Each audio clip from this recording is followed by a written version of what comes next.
Flamme vivante, que le Seigneur vous bénisse. Est-ce qu'on peut acclamer le Seigneur pour nous, Seigneur? Alors, surveillez nos pages. Bientôt, nous allons commencer nos covers, des podcasts et autres. Et par la grâce du Seigneur, nos sœurs vont nous conduire dans des atmosphères de prière, même sur YouTube. N'est-ce pas? Est-ce que tu es content pour cela? Ouais. Donc, on va rentrer dans des choses. Je sais que nous sommes dans une saison où Dieu a déversé beaucoup de choses. Surtout des choses aussi, une grande partie aussi des choses en termes de mélodie, d'adoration et autres. Et nous allons commencer aussi à bientôt enregistrer. Ces projets étaient déjà peaufinés, donc c'est maintenant que nous allons les réaliser parce que nous avons reçu maintenant le go du Saint-Esprit. Donc je prie que le Seigneur non seulement nous permette d'achever ce travail, et j'espère que vous allez aussi nous aider à republier pour bénir encore plus de personnes. Amen. Quand tu republies, ça, tu sais, ça ne te coûte rien. Dis à ton voisin, ça ne te coûte rien, c'est gratuit. Peut-être que tu avais peur de faire cela parce que tu pensais que c'était payant. Et c'est gratuit. Republie pour bénir quelqu'un. Amen. Amen. Wow. Alors, dans cette atmosphère, je veux partager la deuxième partie de notre thème, devenir un disciple pour faire des... Ok. Qui a été déjà béni par la première partie, c'est disponible sur notre page YouTube. Vous pouvez l'écouter pour faire un peu une petite révision. Donc, je ne vais pas revenir sur ce que j'ai dit la dernière fois. Je vais directement aborder la deuxième partie. Amen. Alors, donc, je vais parler des caractéristiques d'un bon disciple. Donc, j'ai dit quoi? Quelles sont les 3 caractéristiques que nous avons vues qui peuvent m'aider à aider son voisin qui se demande de quoi on parle? Quelle était la première caractéristique du bon disciple? La soumission, ok. Deuxième chose, un cœur qui désire apprendre. La troisième chose, il dépend de Dieu, il dépend de son berger. Acclame le Seigneur pour ta propre vie. Amen. Alors, aujourd'hui, nous parlons de l'importance, sinon, de façon très simple, les grâces du discipulat. Les grâces du discipulat et le processus complet du discipulat. Donc, je ne sais pas si on va pouvoir toucher le processus complet, mais on va déjà commencer par les grâces. Alors, commençons notre message par l'introduction suivante. Pourquoi le discipulat n'est pas une perte? En fait, beaucoup voient le discipulat comme une contrainte. Beaucoup voient le discipulat comme une perte de liberté. Beaucoup voient le discipulat comme un fardeau inutile. Alors, le discipulat, certains le voient comme une perte, certains même voient le discipulat comme de l'esclavage. Et on dit, tu es un homme, comment tu vas suivre un autre homme? Il faut suivre Dieu. Mais personne n'a jamais vu Dieu. Personne n'a jamais vu... C'est pas moi qui le dis, c'est Jean qui le dit. Jean dit, personne n'a jamais vu Dieu. Qui a déjà vu ce passage-là? Qui connaît ce passage-là? Qui connaît ce passage? Mikaja, tu peux nous le prendre? Et quelqu'un peut nous prendre ça pour que les gens voient. Que c'est l'apôtre Jean qui a dit, personne n'a jamais vu Dieu. Donc, si tu veux suivre Dieu, tu vois, non? Dieu va envoyer quelqu'un vers toi, tu vois, qui va t'aider à le suivre. Donc, personne n'a jamais vu Dieu. Donc, Jean l'a dit. C'est Jean combien? Jean 1, verset 18. Jean 1, verset 18. Qu'est-ce que la parole dit? Personne n'a jamais vu Dieu. Personne n'a jamais vu Dieu. Continue. Hein? Continue. Le Fils unique. Le Fils unique. Qui est dans le sein du Père. Qui est dans le sein du Père. Est celui qui l'a fait connaître. Est celui qui l'a fait connaître. Donc personne n'a jamais vu Dieu, mais Dieu se fait connaître au travers des hommes. Donc suivre Dieu, c'est aussi suivre des hommes à qui il a donné la grâce de le faire connaître. Donc ça veut dire que la grâce de faire connaître Dieu n'est pas en réalité donnée forcément à tous les hommes. On ne commence pas directement par connaître Dieu. On te fait connaître Dieu et toi aussi tu fais connaître Dieu à quelqu'un, n'est-ce pas? On t'a prêché d'abord l'évangile avant que tu prêches l'évangile à quelqu'un. On est d'accord, non? Donc c'est quelqu'un qui t'a évangélisé et ensuite toi aussi tu as évangélisé, tu vois, donc quelqu'un d'autre. Donc Dieu, personne qui ici est né, quand il est né, personne ne l'a évangélisé. Lui il est né, il était déjà converti dans le ventre de sa mère. Il parlait déjà en langue, il guérissait quelques petits malades, ses amis du quartier qui... Lève-toi, on va t'applaudir un peu. Au fait, je vais te dire quoi?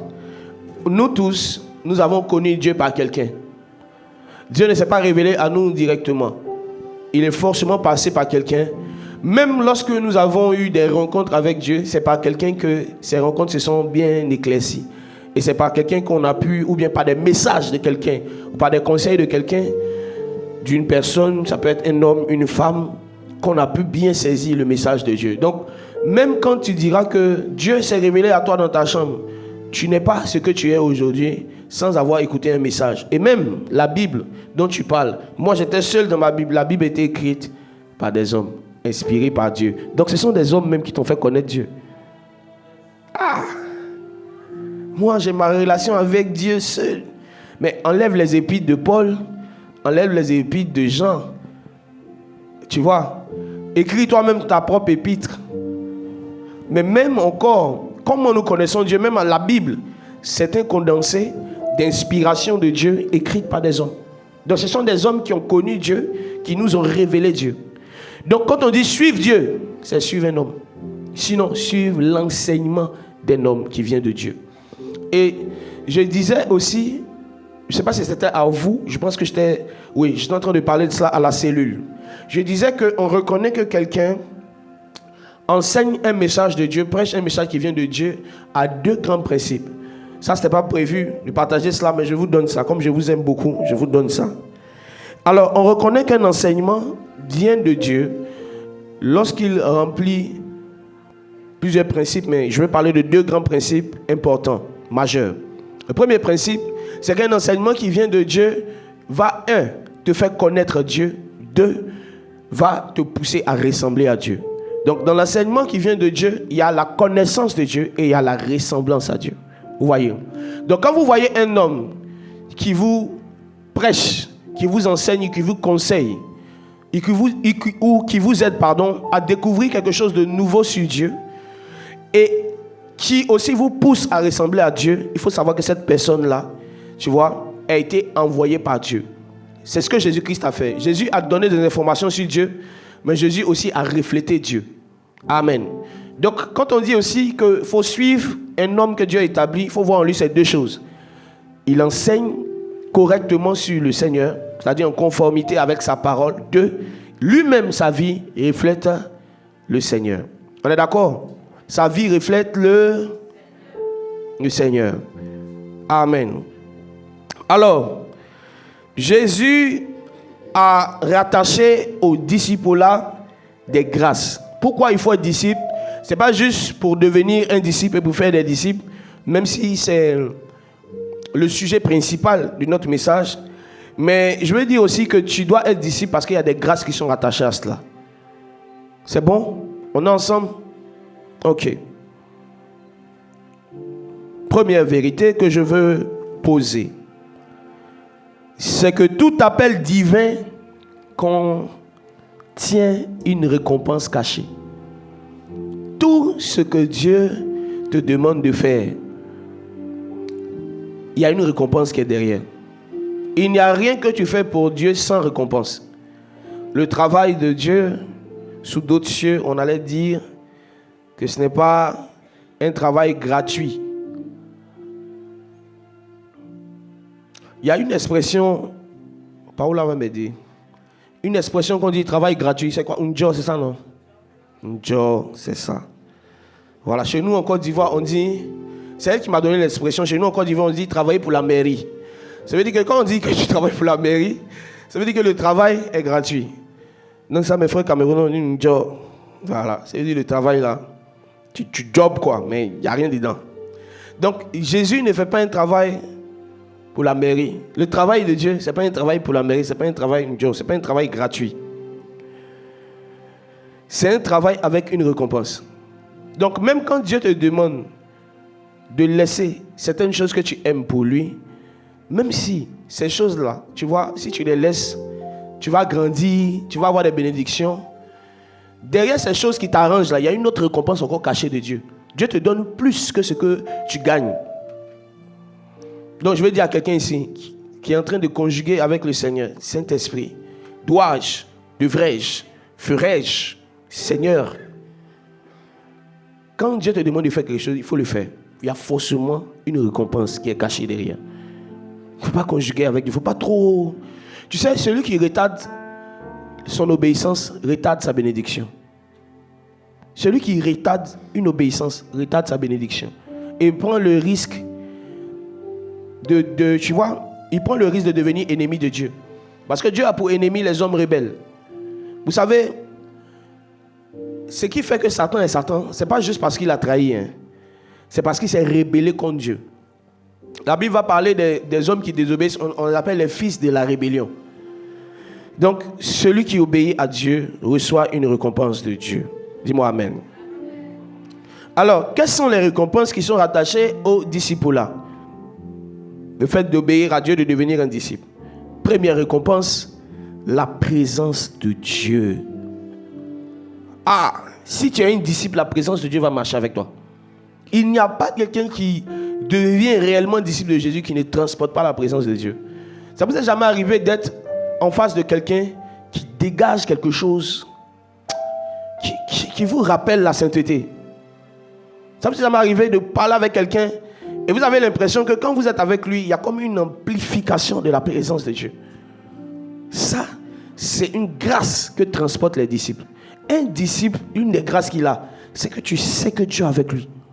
Tu ne sais pas comment t'expliquer, mais tu sais que Dieu marche avec lui. Prenons ensemble Jean 1, le verset 38 à 39. Jean 1, 38 à 39. Jésus se retourna Et voyant qu'ils le suivaient, il leur dit, que cherchez-vous? Que cherchez-vous? Ils leur répondirent, Rabbi, ce qui signifie maître, Yes. où demeures-tu? Où demeures-tu? Venez, Venez, leur dit-il, et voyez. et voyez. Ils allèrent Et ils virent où il demeurait. ils ont vu où Jésus demeurait. Et ils restèrent auprès de lui ce jour-là. Ils restaient auprès de lui ce jour-là. C'était environ la 10e heure. C'était la 10e heure. Ok, regardez quelque chose. Si vous avez l'habitude de lire les évangiles et cette histoire, il y a eu deux vagues. Il y a une première vague de disciples qui sont venus à Jésus qui ont dit, Maître, mais où est-ce que tu demeures?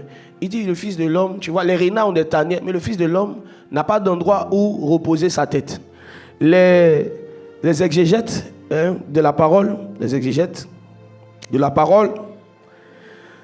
ont pour habitude de dire que ce verset parle un peu de l'Église. Parce que le corps de Christ n'étant pas encore formé, Jésus-Christ, en tant que la tête, ne pouvait pas avoir d'endroit où reposer sa tête, parce que la tête, tu vois, se repose sur un corps. Le corps, c'est l'Église. Donc, vu que l'Église n'est pas encore formée, Jésus dit, les renards ont des tanières, mais le Fils de l'homme n'a pas encore d'endroit où reposer sa tête.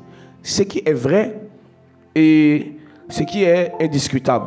Mais une richesse qu'il y a dans ce passage, c'est que ses disciples sont venus lui demander où il réside, où il habite.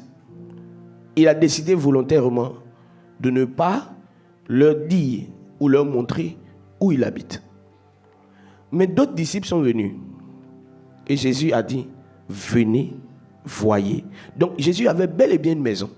Jésus avait bel et bien un endroit où il était. Mais il ne pouvait pas révéler cet endroit aux gens qui n'ont pas le cœur des disciples. Il a vu quelque chose dans les deuxièmes personnes, dans ces deux disciples qui sont venus, qu'il n'avait pas vu chez les autres.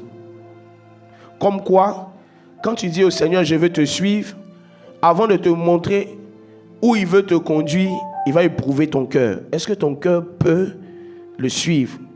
Tu vois, non? Là où il est. Il a dit à ces gars, venez et voyez. Donc, le disciple n'est pas un visiteur. Il ne visite pas Jésus, il demeure auprès de Jésus. Le disciple n'est pas visité par Dieu. Le disciple demeure là où Dieu est. Je veux dire à quelqu'un ici, si tu veux que la présence de Dieu demeure avec toi, si tu veux que la présence de Dieu se manifeste régulièrement avec toi, tu as besoin de quelque chose. Dis à ton voisin, tu as besoin de quelque chose. Le cœur d'un disciple. Si Jésus-Christ n'a pas vu en toi le cœur d'un disciple, quelqu'un qui a le désir d'apprendre, quelqu'un qui veut être soumis, quelqu'un qui n'a pas un esprit d'indépendance, si Jésus-Christ ne voit pas cela en toi, il y a des niveaux de présence de Dieu que tu ne pourras pas transporter. La différence entre deux chrétiens, écoutez-moi bien maintenant, soyez très attentifs, entre deux chrétiens, un qui dégage une certaine atmosphère de Dieu et un autre qui, c'est vrai il est chrétien mais il y a quelque chose qu'il n'y a pas, c'est le niveau de disciple-là.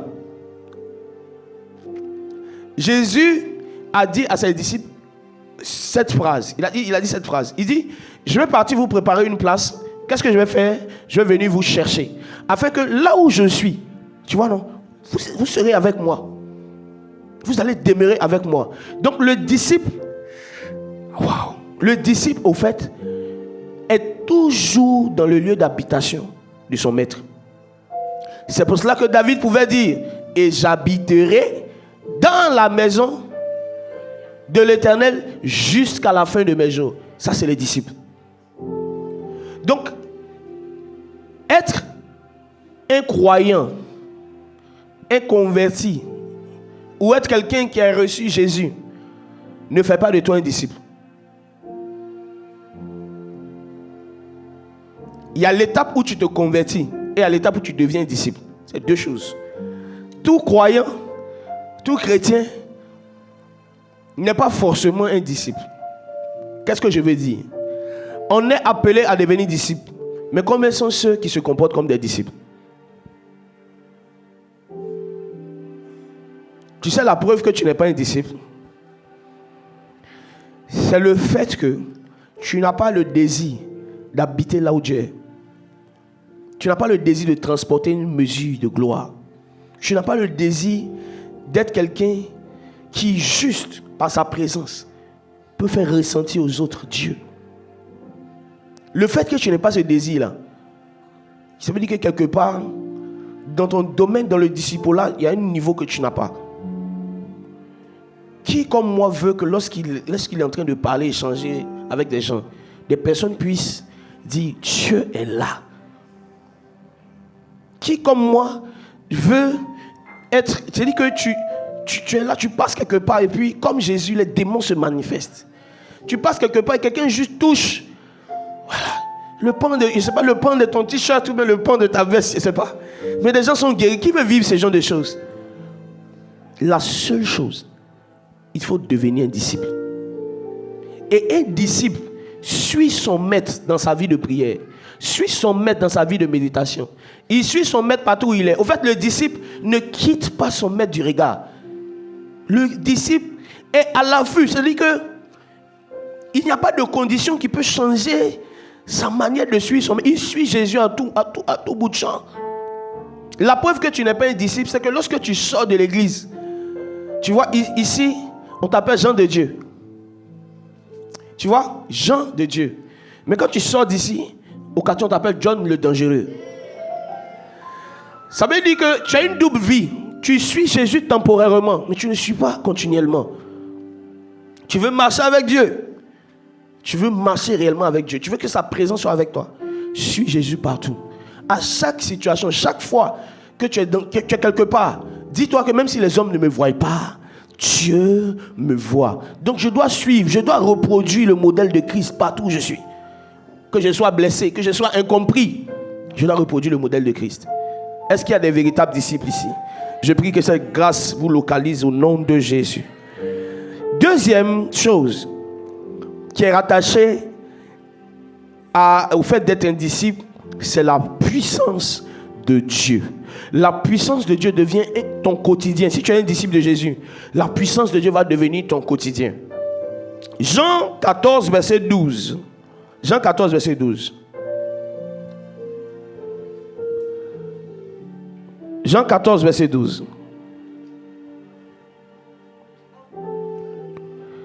En vérité, En vérité, en vérité. je vous le dis. Je vous le dis. Celui qui croit en moi. Celui qui croit en moi. Fera aussi les œuvres que je fais. Il fera aussi les œuvres que je fais.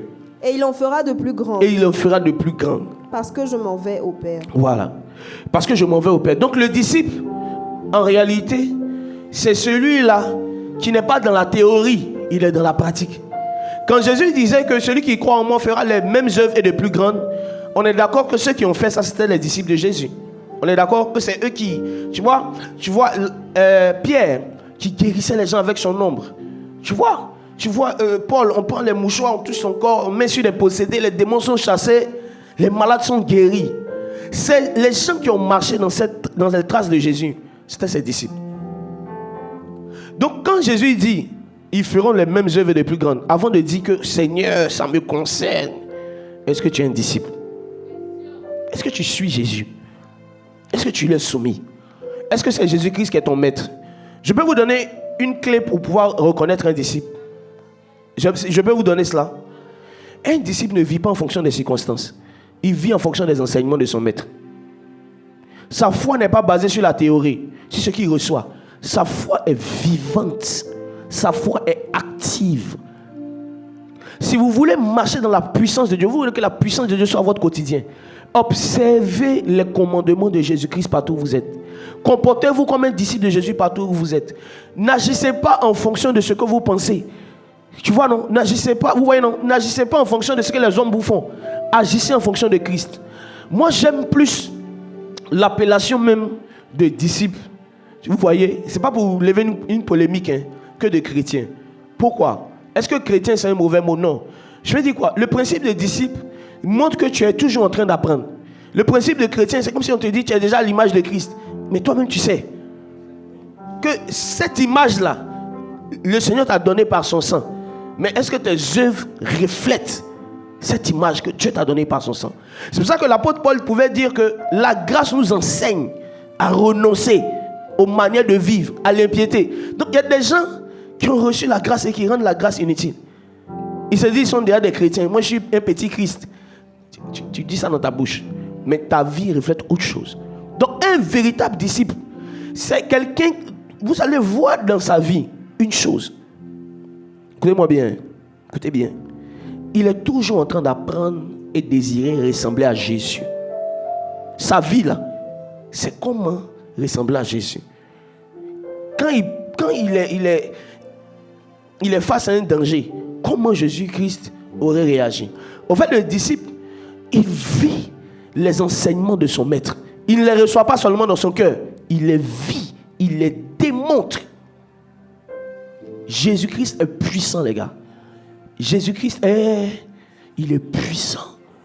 Mais si vous voulez vivre sa puissance, devenez des véritables disciples. Si vous voulez faire plus que lui, devenez comme lui. En fait, la puissance de Dieu, la surpuissance de Dieu se cache dans le caractère du disciple. T'enseigner le disciple-là, c'est te donner la clé pour faire les mêmes miracles que Jésus et de plus grands. Si seulement tu peux saisir, si tu peux saisir le sens et tu peux décider aujourd'hui de devenir un véritable disciple. Autre chose. Le disciple active la puissance, le disciple développe l'autorité et le disciple rend le surnaturel normal. Vous savez pourquoi certains sont disciples de Jésus? Lorsqu'il s'agit de parler de Jésus, mais quand ils sont devant des malades, ils disent Dieu est souverain. Ils sont disciples de Jésus lorsqu'il s'agit de parler de lui, mais lorsqu'il y a des situations où la foi doit devenir tangible, où la puissance doit devenir tangible, il dit Dieu est souverain. Ils vont chanter même souverain sur la terre, souverain dans les cieux. En fait, sa chanson est la manifestation visible de son incrédulité. Un disciple n'est pas dans la théorie, un disciple est dans la pratique. Dis à ton voisin, un disciple est dans la pratique. Tu as dit que Jésus-Christ guérit, non? Toi, tu es disciple de Jésus, non? On t'envoie deux bossus. Deux bossus sont devant toi. Tu dis, avant de dire toute chose, ce n'est pas moi qui guéris. C'est Dieu. Ce que tu es en train de dire, si tu le dis parce que tu reconnais que c'est Dieu qui guérit, pas de problème. Mais si tu le dis parce que tu te dis, Ça, c'est Jésus qui faisait ça. Jésus faisait de tels miracles. Mais moi, de la manière dont je me vois, est-ce que je peux guérir? Tu n'es pas un véritable disciple. Un disciple ne veut pas seulement ressembler à son maître en termes de caractère. Il veut ressembler à son maître en termes de puissance. Ton disciple-là ne sera pas complet si tu n'es pas en train de vivre, tu n'es pas en train de pratiquer les œuvres de Jésus-Christ quand il était sur la terre. C'est ce qui doit emmener dans ton cœur une révolte. Le réveil se crée lorsque tu regardes tout ce que les disciples faisaient. Et puis toi, tu regardes ta vie, tu dis, hey, nous on a quel temps? On dit de gloire en gloire, mais il y a l'impression que c'est de dégloire en dégloire. C'est-à-dire que je suis en train de... Bon, en fait, je suis en train de reculer. Avant les disciples, on leur dit, Dorcas est morte. Pierre se lève, dit aux gens, sortez. Dorcas, réveille-toi. Mais les disciples d'aujourd'hui, on dit Dorcas est morte. C'est Dieu qui a donné. C'est Dieu qui a repris. Pourquoi? Parce qu'ils savent qu'ils n'ont pas la puissance. Parce qu'ils savent qu'ils n'ont pas l'onction.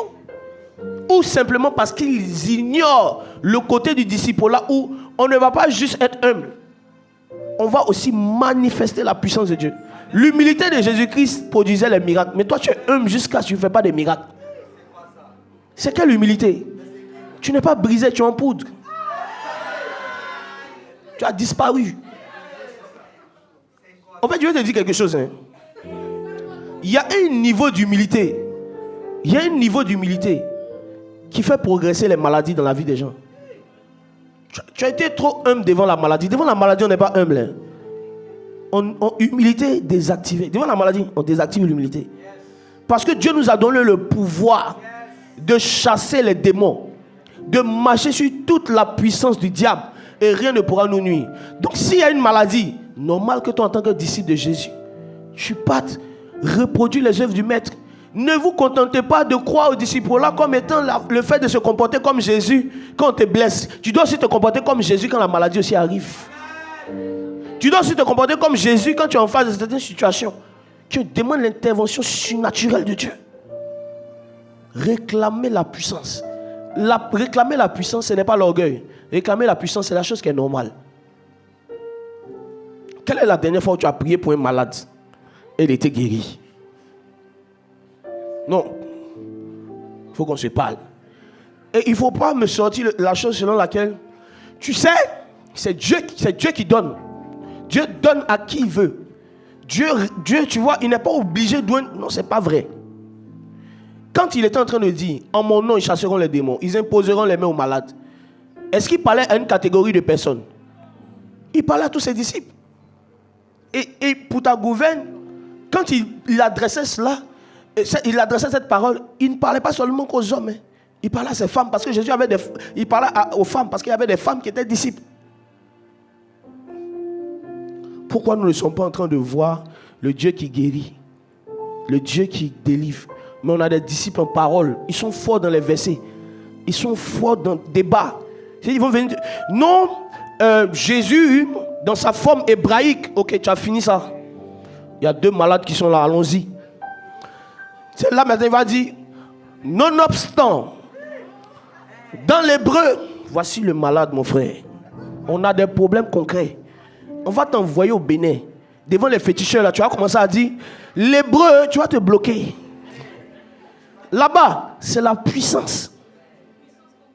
C'est la puissance. La Bible dit que les Grecs cherchent la sagesse. Les Juifs, ils veulent les miracles. C'est à ça qu'ils sont habitués.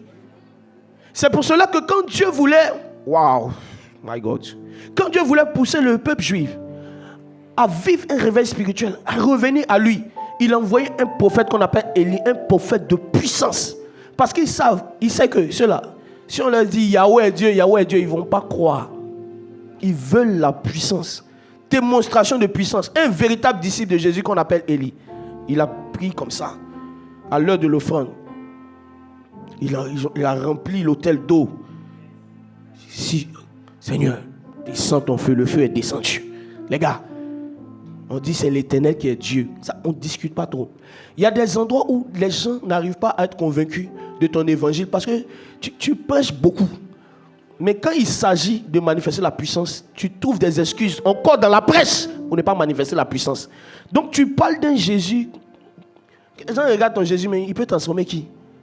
La dernière fois, on envoie un malade ici, tu as commencé à dire que Dieu est souverain. Dieu est plus... La maladie est plus souveraine que Dieu. Si c'est souverainement que la maladie a attaché quelqu'un, c'est souverainement aussi que Dieu doit délivrer cette personne-là. On dit que c'est gratuitement que vous avez été vendu. Mais c'est gratuitement que Dieu aussi va vous libérer. Est-ce que vous êtes véritablement des puissances, des disciples qui sont puissants? Quelle est la dernière fois où vous avez chassé un démon? Quelqu'un est venu vous expliquer son problème et vous avez su que c'était un démon. Et puis vous avez dit, mets-toi ici, on va prier. Au nom de Jésus, le démon sort et puis le démon est sorti.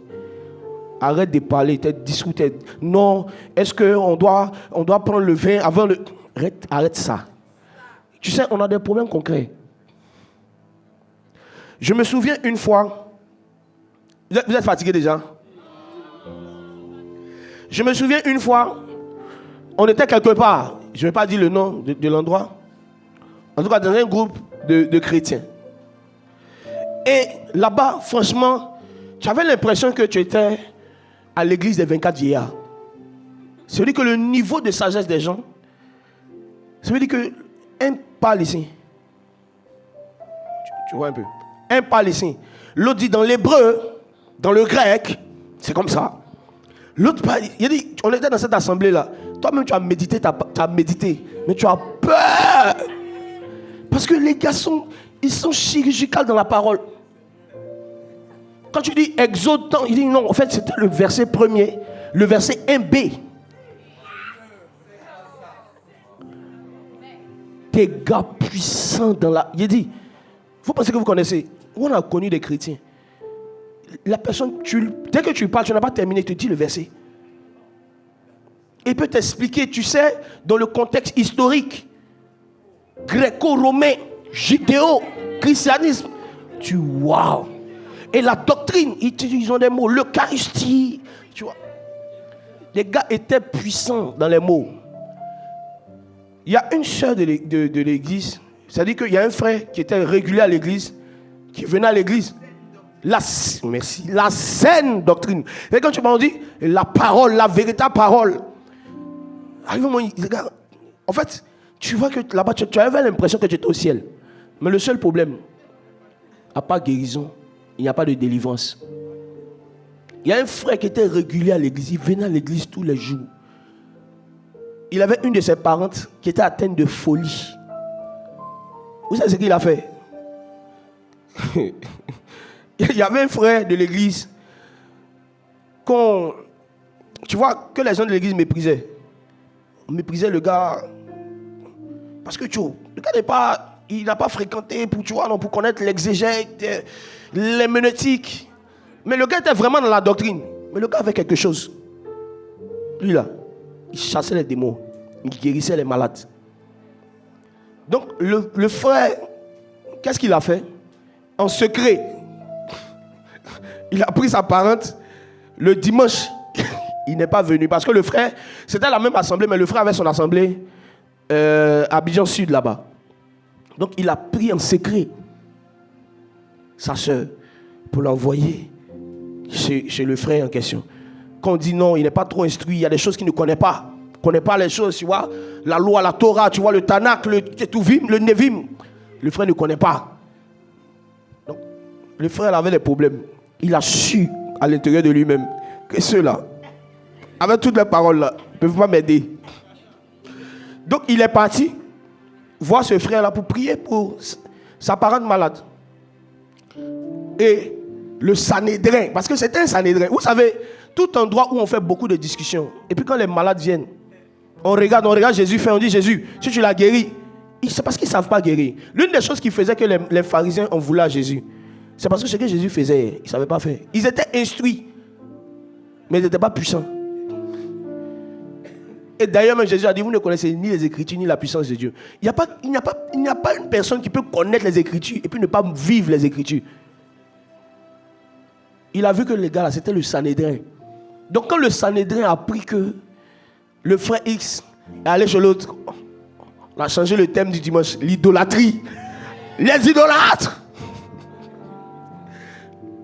Ils ont demandé aux frères d'expliquer. Il dit, au fait, comme ici, ici là, on ne fait pas ce genre de choses. Il a vu le cas, je me suis dit, ici, on ne peut pas faire ce genre de choses. Ici, c'est la doctrine. Donc, comme là-bas, c'est la puissance, j'ai envoyé la fille là-bas. Non, c'est Dieu qui guérit. Tu es souverain. Et je me rappelle dans ce temps-là, on était avec mon père, dans la foi, l'évangile Jacques Amessa. Est-ce qu'on peut acclamer le Seigneur pour la vie du serviteur de Dieu? Alors, donc, j'ai le padre. On était là, petit, comme ça. Et puis, le padre dit, non, mais c'est quoi le problème? En fait, le truc, c'est, est-ce que le problème a été résolu? C'est la doctrine, c'est pas, sa parente est malade. La saine doctrine, tu vois, votre saine doctrine, là, ça ne résout pas le problème. Donc, il a dit qu'ils ont prié, ça va un peu, mais c'est pas. Donc, le padre s'est levé, folle.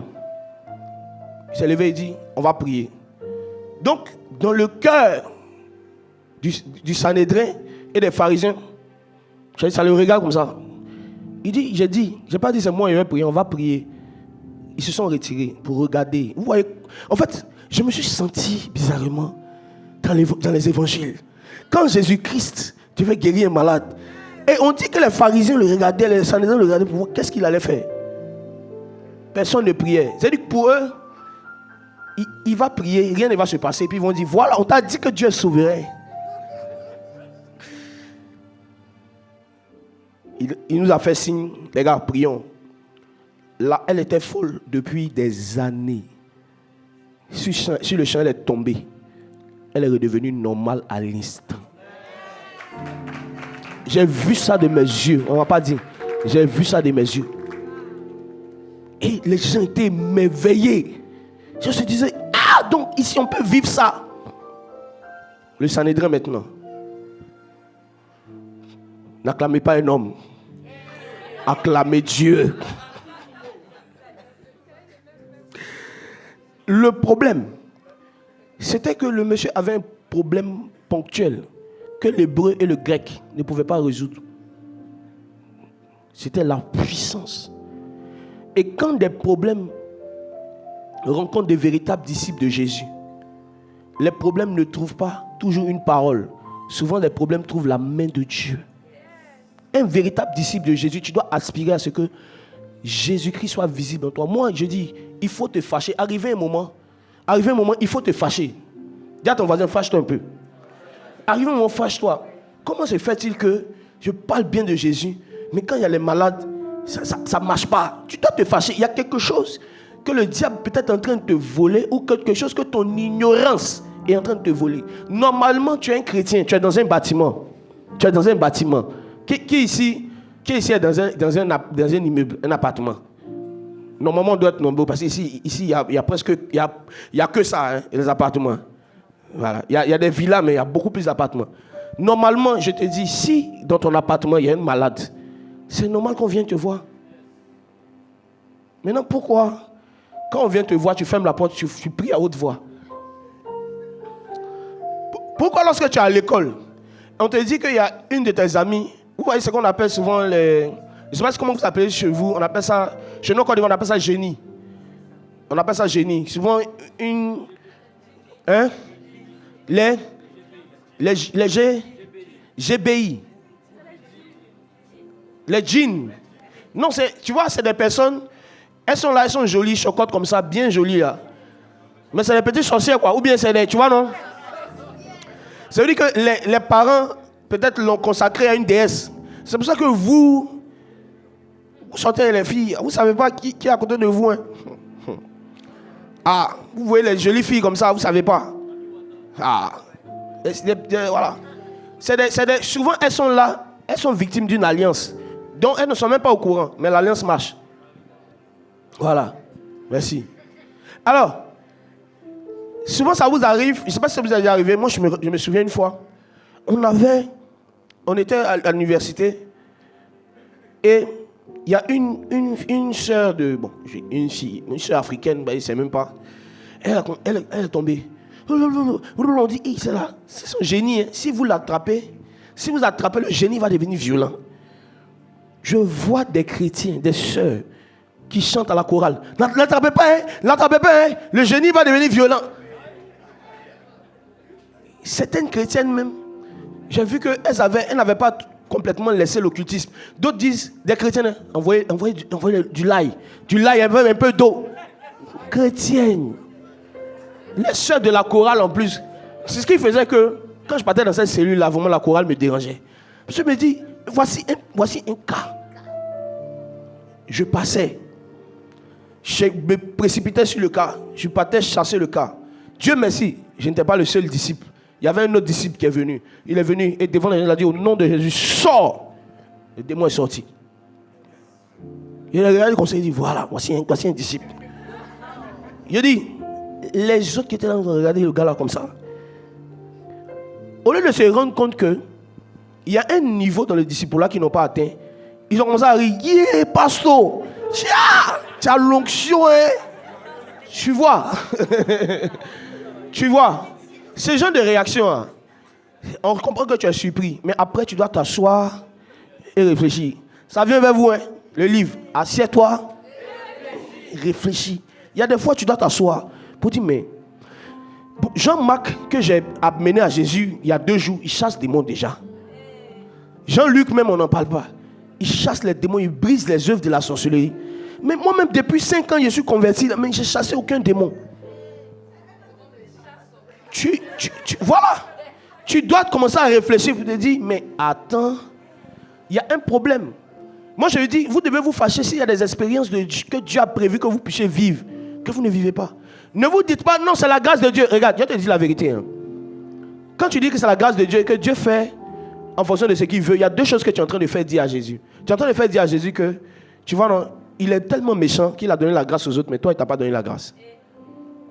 Quand tu es en train de dire que Jésus est souverain, voici encore là où tu vas te tromper. C'est que, tu sais, quand on parle de la souveraineté de Dieu, on veut dire quoi? Dieu fait sa volonté, on est d'accord. Maintenant, la volonté de Dieu, là, le premier endroit où on peut vérifier la volonté de Dieu, c'est où? C'est les Écritures. Maintenant, dans les Écritures, on dit ils imposeront les mains aux malades. Ils seront guéris. Ils vont chasser les démons. Donc, tu n'as pas besoin de chercher la volonté de Dieu là où la volonté de Dieu est déjà écrite. Donc, tu n'es pas en train de vivre ça. Il faut être humble. Arrête tes débats. Arrête tes débats. Comment des personnes peuvent prophétiser, peuvent recevoir une date de naissance, 31 mai. Comme ça, je suis en train de voir, je vois 31 mai. C'est la date de naissance de ton père. Ok. Ok. Vous voyez? En fait, ce genre de choses-là, comment ça marche? Si les gens qui arrivent à faire ça, ce sont des humains, pourquoi pas toi? Mais le seul problème, c'est le niveau de disciple-là. Comment vous suivez Jésus-Christ? Comment vous marchez avec Jésus-Christ? C'est tout, hein?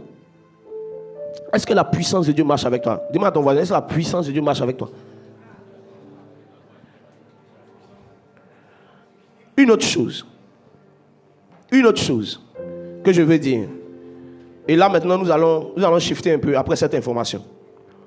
3e chose, c'est que le disciple aussi est récompensé sur la terre, pas seulement dans l'éternité. Quand tu es disciple de Jésus, en plus de transporter la présence de Dieu au quotidien, de vivre la puissance de Dieu au quotidien, tu vas avoir aussi une récompense sur la terre. Un disciple, il y a des niveaux de galère qu'il ne doit pas vivre. Non, je te dis, si tu veux, dis amen. Si tu ne veux pas, dis amen. Si personne ne va vivre ta galère à ta place. Chacun sait ce qu'il cherche avec Dieu. Moi, je n'ai pas reçu un évangile de colon. Donnez vos biens sur la terre et vous allez avoir un trésor dans le ciel. Ça, c'est un évangile de colon. L'évangile de Christ, c'est ce que Pierre a dit. Il dit, Seigneur, on a tout laissé pour te suivre. Il dit, personne ne me laisse. Attends, on va lire ce passage-là. Vous allez voir. Chacun vit ce en quoi il croit. Donc si toi tu crois que tu peux avoir le Dieu à qui appartient l'or et l'argent, et puis tu es dans la misère, qui se sera fait selon ta foi, frère. Mais personne ne va vivre la misère avec toi. Marc 10, verset 29 à 30. Regardez quelque chose. Quand on est disciple de Jésus, il y a des besoins quand même. Ouais, on a un Père qui est responsable, n'est-ce pas? Mais ça dépend de notre foi. Allons-y. Jésus répondit. Je vous le dis en vérité. Il n'est personne qui, ayant quitté, à cause de moi et à cause de la bonne nouvelle. À cause de moi et puis à cause de la parole. Ça veut dire que tu es venu à Jésus à cause de lui, à cause de sa parole. Ce n'est pas pour ce qu'il donne. Tu es venu à lui pour lui, parce que tu l'aimes, parce que tu veux lui ressembler. Maintenant, qu'est-ce qui va se passer? C'est ça le disciple. C'est quelqu'un qui suit son maître parce qu'il l'aime, ses enseignements. Maintenant, regardez ce que Dieu donne à cette personne-là. Regarde, d'abord, il a dit, il n'y a personne. On doit réfléchir à cela. Recherchez le royaume des cieux et sa justice. Et le reste sera donné par-dessus tout. Le royaume des cieux et sa justice, c'est invisible. Le reste là, c'est visible. Donc ça veut dire que si on voit des niveaux de galères qui te suivent, c'est que tu ne recherches pas bien le royaume des cieux. Ça veut dire qu'on peut constater que parce que le reste te suit, c'est parce que tu as cherché le royaume des cieux. Qu'est-ce que la personne reçoit? Il n'y a personne, répète. Il n'est personne qui, ayant quitté à cause de moi et à cause de la bonne nouvelle, sa maison ou ses frères ou ses sœurs, ou sa mère ou son père ou ses enfants ou ses terres, à cause de Jésus, ne reçoivent au centuple. Regarde, toi-même tu ne demandes pas beaucoup, tu demandes juste 2. Mais on dit, Dieu donne au centuple. C'est ces versets-là qui ont fait que je me suis dit, ce n'est pas normal qu'en tant que chrétien, il y a des besoins même primaires qu'on n'a pas. Le diable est en train de nous mentir quelque part, ou notre ignorance est en train de nous jouer tout. Il y a des temps où, quand je travaillais, je vivais d'un salaire. Mais il y a des temps où, quand je faisais le cumul de mes dépenses, je voyais que je dépensais le triple de mon salaire. Quand je dis le triple, c'est-à-dire en termes d'offrande, en termes d'action, des choses que je pouvais épargner. Et je me demandais, mais tout le reste de l'argent, ça venait d'où? J'ai vu que ce n'est pas mon salaire qui me faisait vivre. C'est comme si Dieu s'arrangeait à créer des situations pour ne pas que je sois dans le manque. Et j'ai dit que je veux vivre ce Dieu-là, pas inconsciemment, mais consciemment. Un jour, je vais avoir le temps de parler de cela. Il y a des richesses que Dieu a mis en vous. Mais ça ne va jamais s'activer si votre foi ne commence pas à les rechercher. Ils reçoivent au centuple quoi? Présentement dans ce siècle-ci. Regarde, c'est là. Vous voyez? Les gens qui interprètent ce passage disent, non, ça parle du ciel. Non, on dit dans ce siècle-ci. Donc Jésus ne parlait pas du siècle à venir. Il dit dans ce siècle-ci, regardez. Des maisons. Les maisons. Des frères. Ok, des sœurs. Regarde, compte déjà. Est-ce que tu as des maisons? Est-ce que tu as des frères? Est-ce que tu as des sœurs? Donc tu vois que tu as beaucoup de frères, mais maisons, tu n'as pas. Donc ça veut dire que ce n'est pas les frères là que tu dois chercher seulement. Parce que dans la liste, il y a des choses que vous avez, il y a d'autres que vous n'avez pas. Alors que le Seigneur a dit des maisons. Moi je crois au Dieu du surnaturel. Je crois au Dieu qui peut pousser un homme ou une situation à venir te faire avoir une maison pour laquelle les gens travaillent toute leur vie. C'est ça qu'on appelle la grâce. Si toi aussi, tu dois épargner jusqu'à 70 millions, 100 millions pour construire une maison, tu vas vouer toute ta vie à avoir juste une maison. C'est que là, on ne parle plus de grâce. On parle des œuvres. Mais si Dieu peut créer une situation, peut-être au travail, peut-être tu as rendu un service à quelqu'un, et puis la personne va dire, bon, écoute, il y a une maison là-bas, prends. C'est ça qu'on appelle le Dieu de grâce. Tu sais, ce genre de miracle-là, ça ferme la bouche des gens. Les gens disent, mais ton Dieu est vraiment vivant dans ce pays-là, dans ce monde-là. Et moi, je crois en ça. Je crois que ce que des gens ont eu après 15 ans, 20 ans de travail, Dieu peut nous donner à la minute. Si on croit en lui. Parce que souvent, la distance entre la manifestation des promesses de Dieu et nous, c'est notre foi. C'est notre foi. La foi est la main invisible qui prend les richesses de Dieu. Tu vois? Et qui les rend visibles. C'est parce que tu ne crois pas en ça que tu ne vis pas. Je vais te dire, il n'y a pas trop de clés. On peut t'enseigner beaucoup de clés. Les 10 clés pour vivre la prospérité. Mais parmi ces clés-là, il y a une clé qui ne va jamais manquer, la foi. Parce que même si tu as tous ces 10 clés que tu n'as pas la foi, ça ne va pas marcher. En fait, si tu vois, on devait avoir un trousseau de clés, tu vois. On devait avoir, pardon, des clés. Pour la prospérité, la foi sera le trousseau. Tout ce qu'on obtient avec Dieu, ce n'est pas foi. La Bible dit que si quelqu'un demande quelque chose à Dieu et qu'il doute dans son cœur, on dit qu'il ne s'attend même pas à recevoir quelque chose. Alors que Dieu a promis te donner. Dieu a promis te donner. Mais si Dieu dit oui, que ta foi dit non, tu ne vas rien recevoir. Qu'est-ce qu'on dit dans ce siècle-ci? Ce verset c'est trop intéressant. C'est pour ça que je coupe un peu. Vas-y, pour expliquer. Des maisons. Des maisons. Des frères. Des frères. Des sœurs. Des sœurs. Des mères. Des mères. Des enfants. Tu vas te donner des mères. Des gens qui vont t'aimer comme si tu es leur propre fils. Oui. Ça c'est des grâces. Mais toi, depuis que tu as connu Jésus, tu n'as pas de mère. Tu n'as pas de mère. Tu n'as pas de frère. Souvent aussi, ça dépend de toi aussi. C'est toi aussi qui fais. Voilà. Toi aussi, là, tu as un problème, au fait, tu vois. Toi aussi, tu as des problèmes. Vas-y. Et des terres. La partie qui me plaît bien. Oh, me fait briller. Soyez salués. Que Dieu vous bénisse. Les terres. Les terres. Dieu va te donner des terres. Depuis que tu connais Jésus, est-ce que tu as eu une terre? Est-ce que ton père t'a appelé ou bien quelqu'un t'a appelé? Vous dit, oh vraiment j'aime trop ton visage. Oh, prends 2 terrains de 2000 mètres carrés là-bas. Tu as vu la manière dont tu as dit amen, mais ça prouve que tu crois même pas en ça. Ça veut dire que je t'ai dit, oh le pasteur est en train de me regarder. Oh. Est-ce qu'il y a des personnes qui croient au surnaturel? Voici les violents sont en train de s'emparer de la chose. Les violents s'aiment. Toi tu dis amen, tu restes là. Il faut saisir la parole. Moi, je crois en ça. Regardez, cette année, il y a la conférence là. Les gars, le méga camp. Vous avez regardé les billets? Hein? Ok. Vous avez regardé les billets là? Franchement, j'ai dit que soit tu es dans une secte pour avoir l'argent de la rame là. Sinon, c'est la grâce de Dieu. En tout cas, plus de 10 000 dirhams, 14 000 dirhams, 15 000 dirhams. Pour juste aller dans ton pays. C'est pas aller dans le pays de quelqu'un. Hein. Pour juste aller dans ton pays. Les gars, comme je connais comment ça marche. Il dit, Seigneur, tu as dit, on va aller jusqu'aux extrémités de la terre.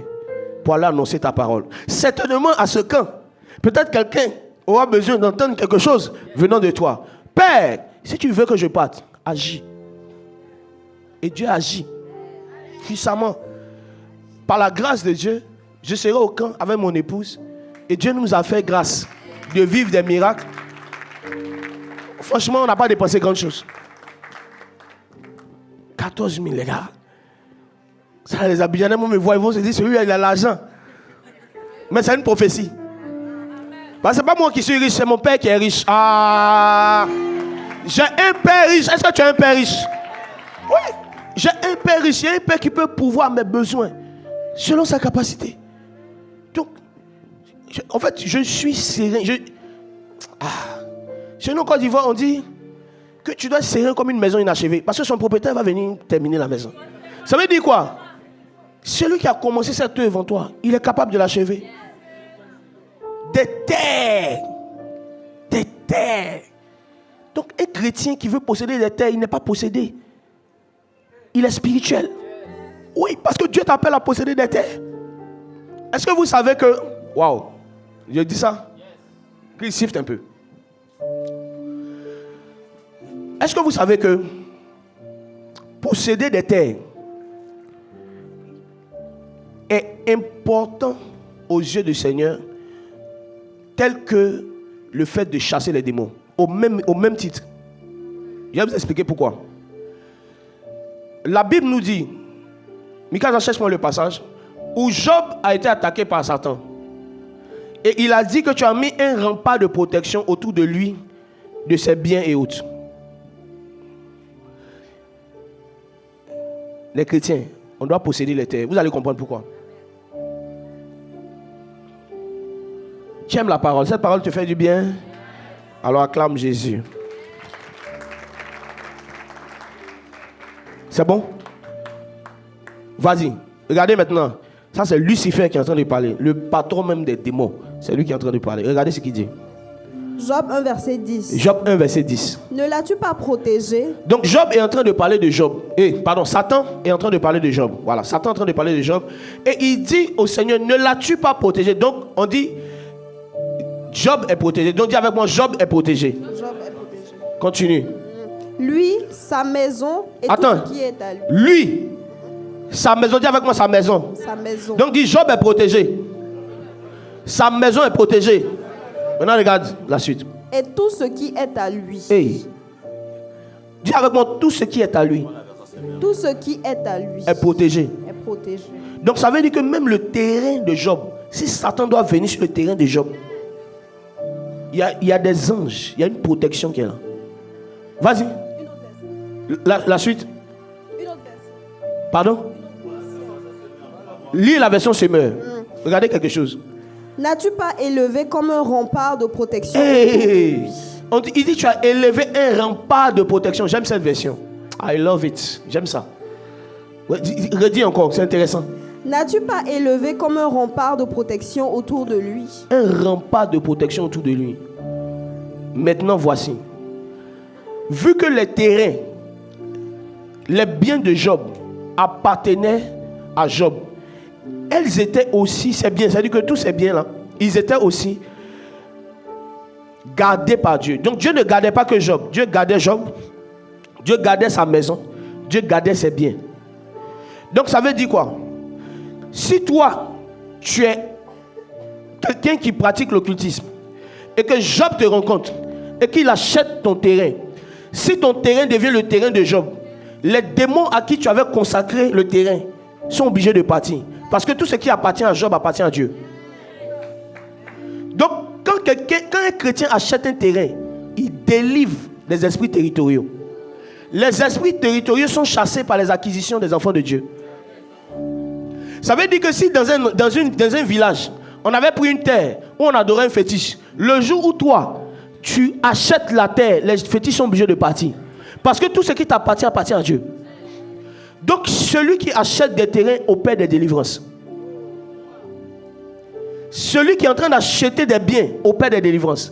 N'est-ce pas qu'on a dit que cette maison est hantée? Si toi aujourd'hui, tu achètes cette maison, tout lieu que foule la plante de ton pied, Dieu te donne ça en possession. Donc l'une des choses pour lesquelles le diable et les démons ne veulent pas que des chrétiens possèdent des terres, c'est parce qu'ils veulent continuer à occuper des territoires. Donc nous, en tant que chrétiens, on doit grandir dans une capacité financière au point où on peut acheter des villages, on peut acheter des terres. Parce qu'il y a des délivrances qui vont venir quand toi tu vas acheter. C'est pas quand tu vas dire au nom de Jésus, c'est quand tu vas acheter. Parce que Dieu est entré dans une alliance avec toi où il te protège. Il protège ta maison, il protège tout ce qui est à toi. Mais tu sais pourquoi ce terrain n'est pas encore délivré? Parce que ça n'est pas encore à toi. Donc les contrats souvent que vous signez de terrain, ce sont des délivrances. Je prie que cette grâce soit sur toi. Que tu délivres des terres, des fétiches. Il y a des fétiches qui vont partir quand tu vas devenir puissant financièrement. Je vous dis la vérité. Le diable ne veut pas que certains chrétiens soient puissants financièrement. Parce que, regardez, quand quelqu'un est puissant financièrement, il conquiert des territoires. J'ai remarqué que dans la catégorie des esprits, les esprits territoriaux sont les esprits les plus tenaces. Ce sont les esprits territoriaux qui créent les guerres. Ce sont les esprits territoriaux qui créent les violences. Ce sont les esprits territoriaux qui détruisent les destinées. Mais on peut les chasser au nom de Jésus ou on peut les chasser au nom d'un acte d'achat. On peut les chasser comme ça. Donc quand tu es chrétien et que tu sens que Dieu t'a donné une grâce pour posséder des territoires, tu n'es pas juste en train de posséder pour toi, tu es en train d'opérer des délivrances. Maintenant, tu as combien de terrains? Il y a combien de délivrances que tu as opérées? Est-ce que tu as délivré des territoires? Je suis juste en train de te dire quoi? Tu dois pouvoir arriver à un certain moment à te dire, Saint-Esprit, je ne veux pas juste te connaître comme étant le Dieu qui me fait prier, qui me fait chanter, qui me fait danser. Je veux te connaître comme le Dieu qui me fait posséder les territoires de mes ennemis. Vous savez pourquoi Canaan a été donné aux Juifs? C'est parce que les nations qui se sont installées ont commencé à adorer d'autres dieux. Donc Dieu a décidé d'enlever son peuple de la captivité égyptienne pour qu'ils partent posséder un territoire où des gens étaient en train de faire des pratiques qui ne glorifiaient pas Dieu. Donc même Canaan, cette histoire, c'est une affaire de terrain. En fait, la vie même là, c'est une affaire de terrain. Les guerres que les hommes ont eues là, c'est une affaire de terrain. Les colons qui sont venus coloniser, c'est une affaire de... Parce que les hommes savent, maintenant là, j'entre dans quelque chose de très puissant. C'est que tu ne peux pas devenir puissant si tu n'arrives pas à posséder des terres. Si tu n'arrives pas à posséder un territoire. Deux nations peuvent être puissantes en restant chacune dans sa localité. Mais celle qui arrive à conquérir l'autre territoire devient plus puissante que l'autre. En soi, réussir à faire la guerre dans un territoire étranger en conservant son territoire, c'est la puissance. Donc chaque fois que tu vas conquérir de nouvelles terres, tu deviens de plus en plus puissant. C'est pour cela qu'il y a certaines délivrances.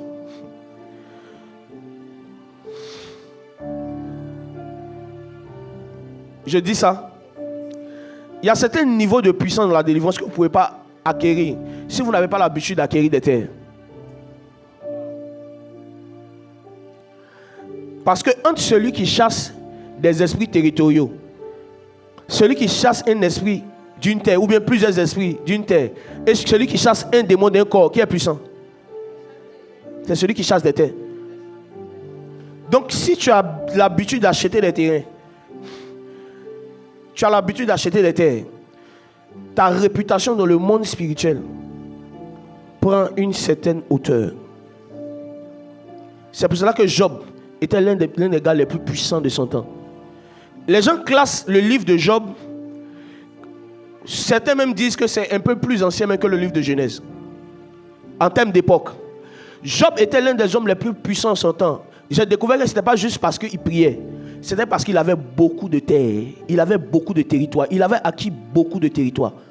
Il n'était pas seulement puissant en parole, en prière. Il était puissant en bien.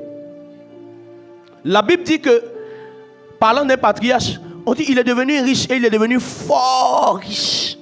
La Bible dit qu'au temps de Salomon, l'argent était comparable à des pierres. Ça veut dire que de la même manière que tu peux trouver un caillou quelque part, c'est comme ça que tu trouvais l'argent. Au temps de Salomon. Parce que ces hommes-là avaient compris quelque chose. Et ça se cache dans cette parole. Dieu peut faire au-delà de ce que nous pouvons penser, ni même imaginer. Dieu peut faire au-delà de ce que nous pouvons penser, ni même imaginer. Ça veut dire que Dieu, ce que Dieu peut faire, aucun homme ne peut le penser. On peut juste l'imaginer. Mais même notre imagination est en deçà de ce que Dieu veut faire. Maintenant, le principe, c'est quoi? Qu'est-ce que tu imagines dans ton esprit que Dieu peut faire? Si on a touché ton imagination, on t'a tué. Si on a touché ce que tu peux pouvoir concevoir en toi que Dieu peut faire, on t'a tué. Parce que Dieu va s'arrêter, tu vois, au-dessus de ton imagination. Donc, en réalité, ce qui fait que certains chrétiens ne vivent pas certaines richesses, c'est leur manière de penser concernant Dieu. Ils pensent à Dieu comme étant le Dieu des miracles, des prodiges. Mais ils ne pensent pas à Dieu comme étant le Dieu des miracles financiers. Je ne veux pas être Pierre seulement. Pierre peut accompagner Jésus. Mais Pierre ne peut pas enterrer Jésus. C'est Joseph d'Arimathée qui peut enterrer Jésus. Si tu as la dimension de Pierre, quand le corps de Jésus sera bloqué par des Romains, tu ne pourras pas le réclamer. Joseph d'Arimathée n'est pas apparu plusieurs fois dans la vie de Jésus. Mais il était tellement puissant que lorsqu'il est venu, on dit qu'il réclama le corps de son Seigneur. Il n'a pas discuté avec Pilate. Il dit, donnez-moi le corps de Jésus. Comme quoi, certains païens n'obéissent pas parce que tu as dit au nom de Jésus seulement. Certains païens obéissent parce que tu as dit au nom de Jésus, mais tu as bâti une réputation. Est-ce que vous êtes en train de vivre les grâces financières que Jésus vous appelle à vivre? Ce n'est pas normal en tant que chrétien de vivre une misère continue.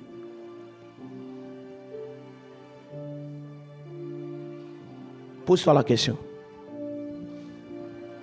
Les difficultés financières que tu vis, est-ce que ces difficultés financières viennent de Dieu? Ou est-ce que ça vient du diable?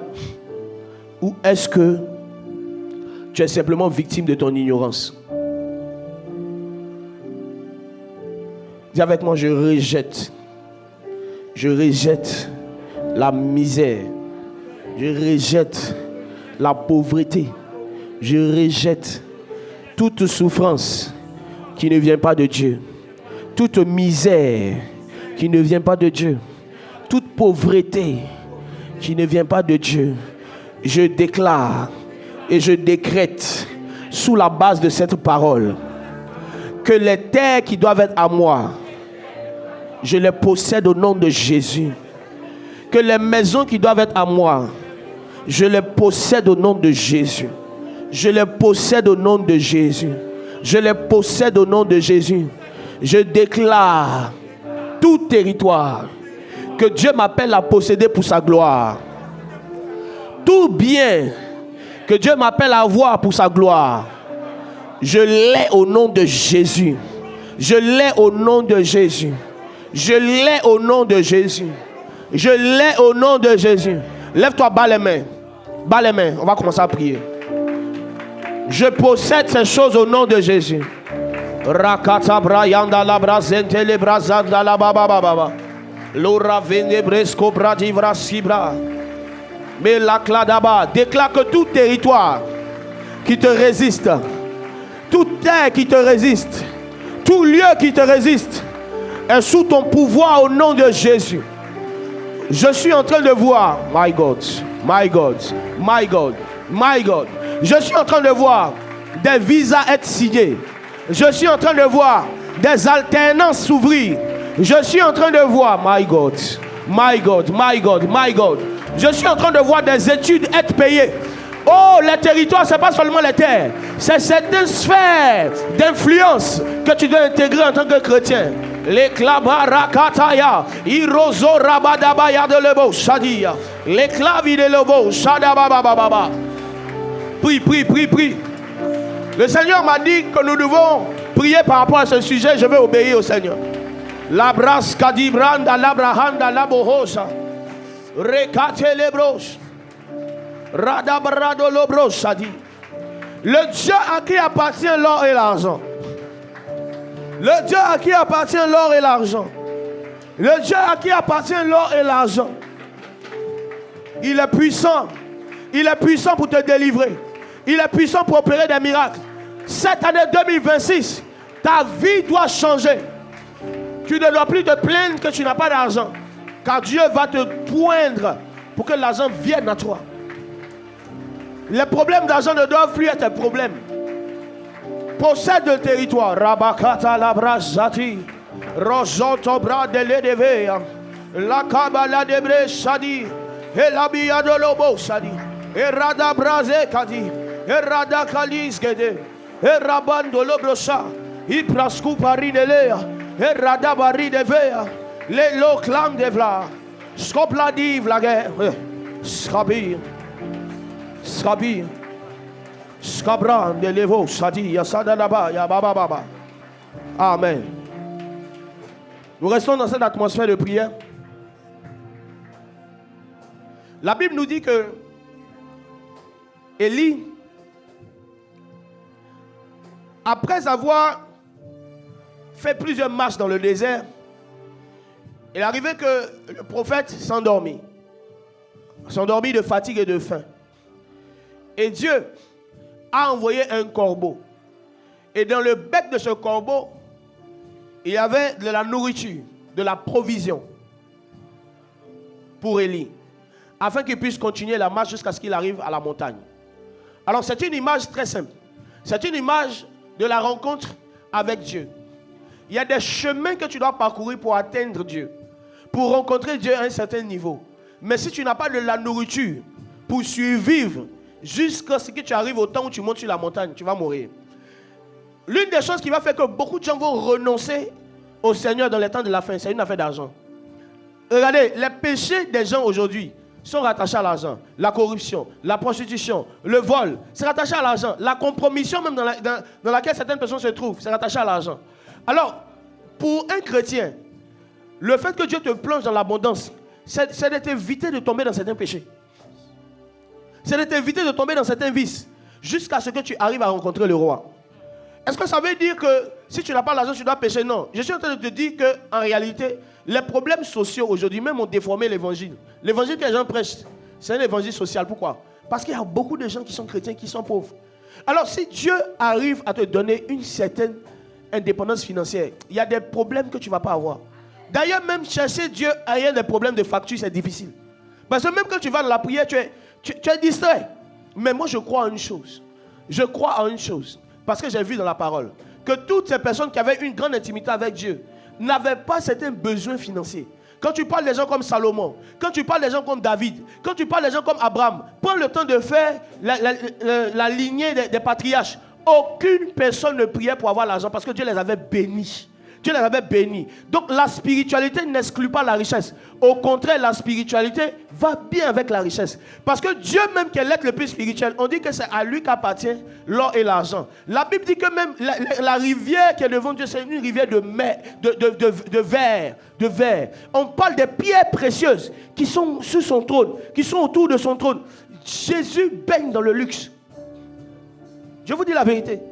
C'est pour ça qu'on dit qu'il est devenu pauvre pour que nous soyons riches. Si on dit qu'il est devenu, il s'est fait pauvre, ça veut dire qu'il n'était pas. On doit se fâcher aujourd'hui.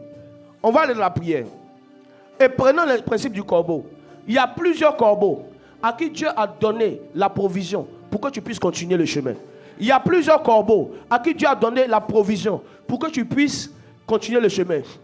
Et ces corbeaux, quel est leur rôle? C'est de leur donner des opportunités dans un temps record. C'est-à-dire que si quelqu'un devait prendre le temps pour faire 10 ans pour bâtir une entreprise, les gens vont venir te donner une entreprise cadeau. En fait, les corbeaux, c'est eux qui te donnent des choses sans que tu aies un grand labeur. Et on va prier. Tu connais le domaine d'activité dans lequel tu es. Tu sais là où tu as besoin d'un miracle.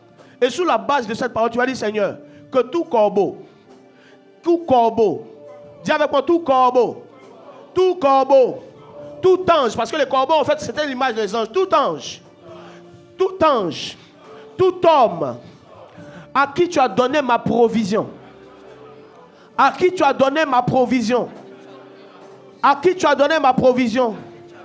me localise au nom de Jésus. Souvenez-vous que lorsque Daniel avait prié, il attendait une réponse, mais cet ange-là était bloqué. Et tu vas dire, au nom de Jésus, s'il avait été bloqué, je déclare que le ciel s'ouvre. Et la provision descend. Bas les mains. Prie. La prasakata, rekoradarea, loradavlerede, le prasiklerede, le claride lorea, loradabraskade. Pendant que nous sommes en train de prier, je vois des clés de voiture descendre. Pendant que nous sommes en train de prier, je vois des nouveaux marchés descendre. Pendant que nous sommes en train de prier, je vois des augmentations financières descendre. Pendant que nous sommes en train de prier, je vois des partenariats s'ouvrir. L'éclave et la gosse. Et rado labraya. Ce ne sera pas par la force, ni par l'intelligence, mais par le Saint-Esprit. Prie.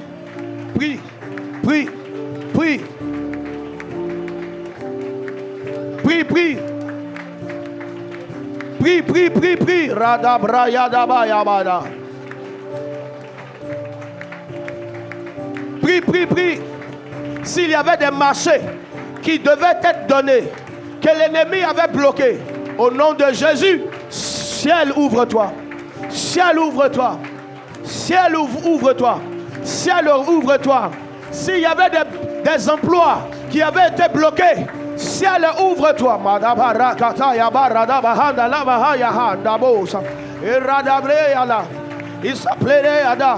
Les clavis, le lovo, Rocombo radevle, il est ramandale. Oh.